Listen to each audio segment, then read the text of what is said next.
شما بزرگانی، برادران عزیز،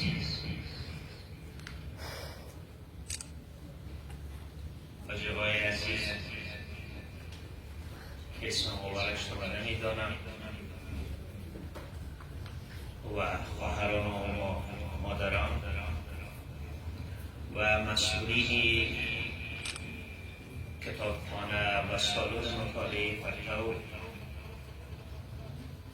السلام علیکم و رحمت الله.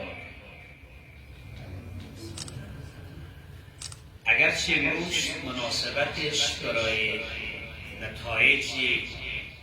اعلان نتایج کتاب و مطالعه است، جا داشت که درباره ارزش مطالعه صحبت شد. اگرچه چندین بار در مسابقات کتابخوانی حضور داشتم و صحبت کردم، این بار خواستم که آن چیزی که در غرب کابل در برچی در حال کاهش یافتن است و در حال اتفاق میفته است، خود تحصیل است و افت تحصیل است.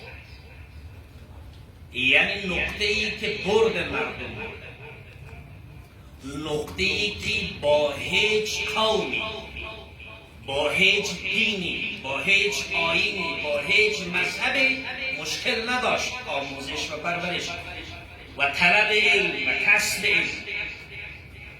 متاسفانه در چند سال اخیر بدون کدام دلیل موجه ما دچار افت تحصیلی در فرزندان خود هستیم، دچار تحصیلی در جگرگوشه های خود هستیم. یعنی تبعات از این افت تحصیلی برای 10 سال بعد، برای 20 سال بعد سرنوشت مردم ما در یک کشور که وقتی میخوایم زندگی کنیم یک قومی که از تحصیل باز بماند، این ضررش بر تمام جامعه است. و من میخواهم روی این موضوع صحبت کنم که این ربط با قوم ندارد، ربط به مردم هزاره ندارد.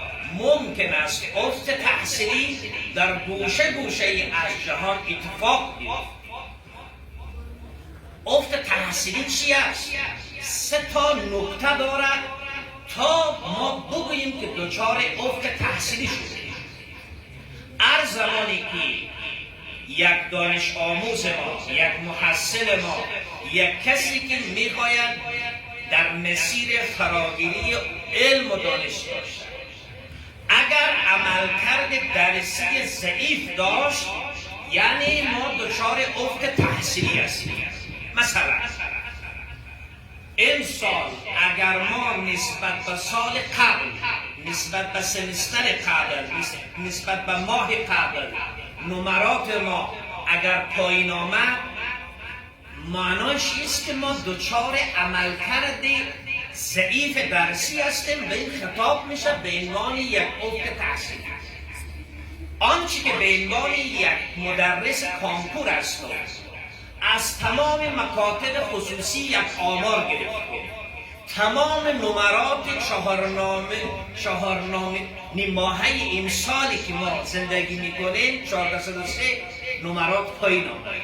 معناش است که در مراکز شخصی و مکاتب خصوصی نمرات افت تحصیلی داشت، یعنی عملکرد خوب تعلیمی نداشت. هر کسی که، هر دانش آموزی، هر محصلی و هر کسی که درس می‌خواند یک پایه را تکرار کند، مثلا اگر در مکتب صنف درس، سال بعدی هم صنف درس باشد، سال گذشته هم ده بوده، این سال هم ده بوده، تکرار بوده. یا به دانشگاه و پهنتون است، هر کسی که سال سوم را، سال اول را، سال دوم را یا سال چهارم را دوباره تکرار کنه به دلایل این جمله افت تحصیلی ثابت میشه. حالت سومش که در متاسفانه در بخش دانشگاه و در مقطع دوره لیسه ما داریم، مخصوصا در غرب کابل داریم. هر زمان یک کسی که ترک تحصیل کنه بدونی که به پایان برسه. ما محصلینی در دانشگاه داشتیم 3 صنف چهارم بود، یعنی عنقریب در آستانه فراغت دانشگاهی دوره لیسانس خود بود، متاسفانه ترک گفته و مهاجرت کرد. این افت تحصیلی است که آسیب‌هایش را ما این لحظه نمی‌بینیم، حس هم نمی‌کنیم. چند سال بعد ها حس کردیم دچار چی اشتباهی تکنیکی و فرهنگی و تاریخی خواهد شد. من از همه کسانی که اینجا حضور دارن یا صدای ما را، صحبت ما را از صفحات مجازی خواهد شنید، تقاضا میکنیم که به سرنوشت جمعی یک آدم بی‌احساس نباشه. وقتی ما میگیم سرنوشت جمعی، معنایش است که یک سرنوشت کلان مردمی را ما باید در نظر بگیریم. این سه دلیل برای افت تحصیلی داریم. میایم سر عامل‌های افت تحصیلی. وقتی تعریف کردیم عاملش چیست؟ دلایل زیادی داره، عامل‌های زیادی داره. از نظر خودم به عنوان کسی که 20 سال میشه در بخش کانکور تدریس میکنم، 4 تا دلیل برجسته تر از همه دلایل است. یک دلیل علت فردی است، خود فرد مشکل ساز میشه در افت تحصیلی. مثلا نقطه های قوت خود را نمیبینم که من فرض کنم یک دوران مکتب 16 مضمون میخوام، هیچ کسی 16 مضمون را نمیتونه 100% تسلط پیدا کنه مگر از اینکه یک استعدادهای خاصی باشه. اگر ما در ریاضی بلدیت خوب نداریم، استعداد ما ممکن است در مسائل علوم اجتماعی خیلی فعال باشه، کارساز است. جامعه بدون علوم اجتماعی رشد نمیکنه، به توسعه نمیرسه. ما وقتی یک حقوقدان نداشته باشیم و طرح قوانین زندگی را وقتی ننویسد، مطمئن است که جامعه ما دچار مشکلات اجتماعی خواهد شد. یک کسی دیگر در بخش زبانهای خارجی مهارت دارد، یک کسی دیگر در کارهای تکنیکی مثل کامپیوتر مهارت دارد و از این 16 مضمون قطعاً یکی از استعدادهایی دارد که میتونه ایره خوبتر با مهارت‌تر بگیرد. پس علت فردی دارد، ممکن است دچار نقطه‌های قوت خود نشوید. و یا مشاورینی که در مکاتب، بساطه که در مکاتب است کمک نکنند. دوم، نقطه ضعف خود را نمیپذیرید. بعضی وقتا نقطه ضعف پذیرفتن کار خوبی است و در صدد راه حلش باید بیرون شوید. متاسفانه مثلا ما همیشه اولاد خود را فرستادیم به فراگیری زبان خارجی، ولی یک کتاب، 2 کتاب، 3 کتاب هم دوباره ترک میکنیم.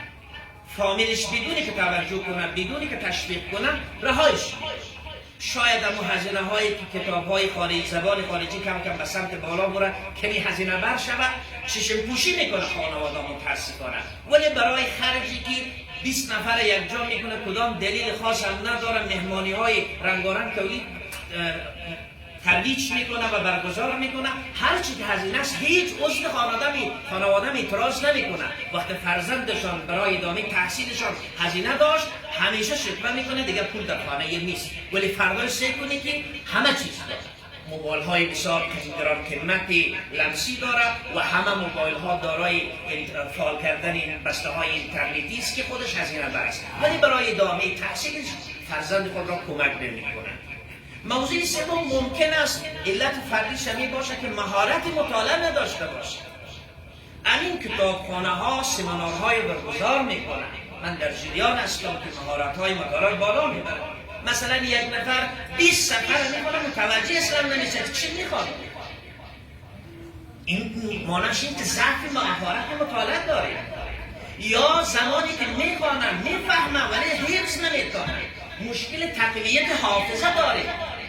اما کسانی که قرآن را حفظ میکنن، بکنیم که تقویت حافظه خود کار کردن. کسایی که در مدارس دینی میخوانن اکثرا 80% درس حفظی است، حفظ میکنن.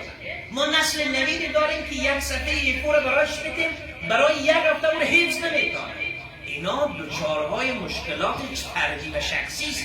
این راه حل داره، میشه قابل حل باشه. موضوع دیگه‌ای که علت فردی داره انگیزه برای تحصیل ممکن نباشه. بچه را به تحصیل انگیزه نداره.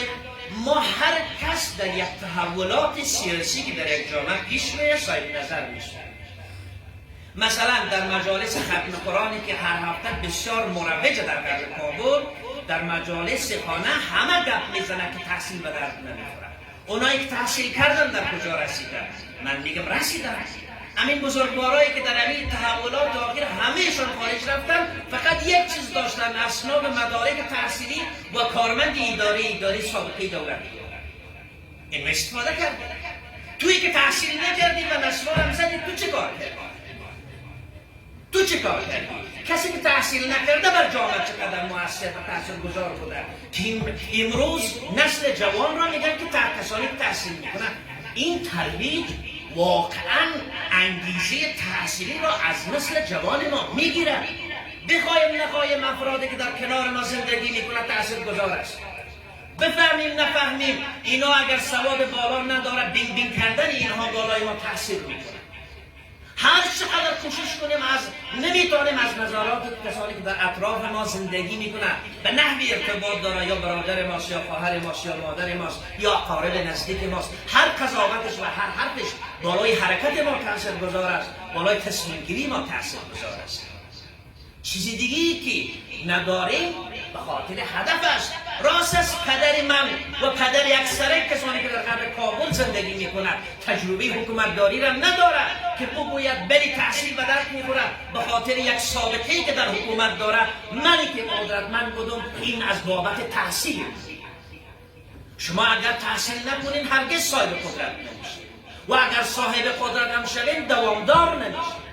این قضایای تاریخی کشور ما برملا ساختن. خیلی کسانی ما بودیم، ما به عنوان یک قومی در افغانستان در قدرت ها شریک بودیم. همین اکنون هم بسیار ضعیف شریک هستیم و این را میخواهیم که باید سهم ما بیشتر شود.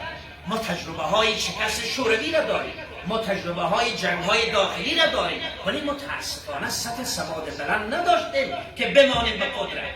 من اعلان میکنم و به عنوان یک تیوری را در نظر میگیرم، هر کسی که بر قدرت میرسد اگر به فکر علم خود نباشد، اگر به فکر ارائه خدمات برای مردم نباشد، این قدرت بقا ندارد و بقا هم نمیکنه. و شما به خاطری که آینده قدرت به دست شما باشد، به عنوان یک شهروند مملکت، به عنوان یک عضو مملکت باید دانش پیدا کنید، باید بخوانیم، افت تحصیلی نداشته باشید. موضوع دوم از فردی که بگذاریم برمیگرده به خانواده. خانواده ها هم باعث میشه. مثلا خانواده‌ای که پدر و مادر مصروفه، شب خانه میره با موبایل خود مصروفه، اولاد از این دیگه جز افت تحصیلی چیز دیگر نصیب نمیشه. پدر و مادر با تلویزیون مصروف است. مگر میشه یک عضو کوچک خانواده بگه که پدر و مادرم از موبایل و تلویزیون استفاده میکنه و من استفاده نمیکنم تحصیل میکنم؟ امکان نداره. ممکن است اختلافات خانوادگی باعث شود که اینمی افت تحصیلی صورت بگیرد. ما بدانیم و بفهمیم که افت تحصیلی ارتباط یک از گوشه‌هایش خانواده هست. گپی دیگه ای که از مدرسه هست. من به خاطر که ورق آمدم تو خلاصه میگم. همسالانی که ما در مکتب هستیم تاثیرگذار است. معلمین و مربیان ما که در کنار ما هستن، کمک ما میکنن، انگیزه اینا، سطح ثبات اینا، دانش اینا تاثیرگذار است. نظام آموزشی ما تاثیرگذار است. از او که بگذاریم جامعه ما تاثیرگذار است در افت تحصیلی. اوضاع سیاسی ما متاسفانه از زمانی که ظاهرشاه قدرتش توسط پسر عمویش داود خان سقوط کرد یا قدرت را گرفت، تا اکنون در افغانستان ما ثبات سیاسی نداریم و این عدم ثبات سیاسی نسل جوان ما را هم به افت تحصیلی دچار کرده و هم به ناامیدی آینده‌اش دچار کرده. و من خواهان از این هستم که در افغانستان هر نظامی که می آید و این پایدار باشه و پایداریش جز تحصیل چیز دیگری نیست. اوضاع اقتصادی ممکن است تاثیرگذار باشد. جامعه که رکود اقتصادی داشته باشد افت تحصیلی و دنبال خود داشته. اوضاع فرهنگی، منظور از اوضاع فرهنگی یعنی نگرشش در مقابل تحصیل و اهمیت تحصیل و آینده نسلی یک مملکت و یک مردم، اینها تاثیرگذار است در افت تحصیل. و من بسیار دوست داشتم که یعنی مطالب خود را تمام کنم، از اینی که وقت نیست من دیگر معذرت میخواهم اگر گپ ما نیم کلا و نیم سوسمان، از شما معذور هستم. السلام علیکم و رحمت الله و برکاته.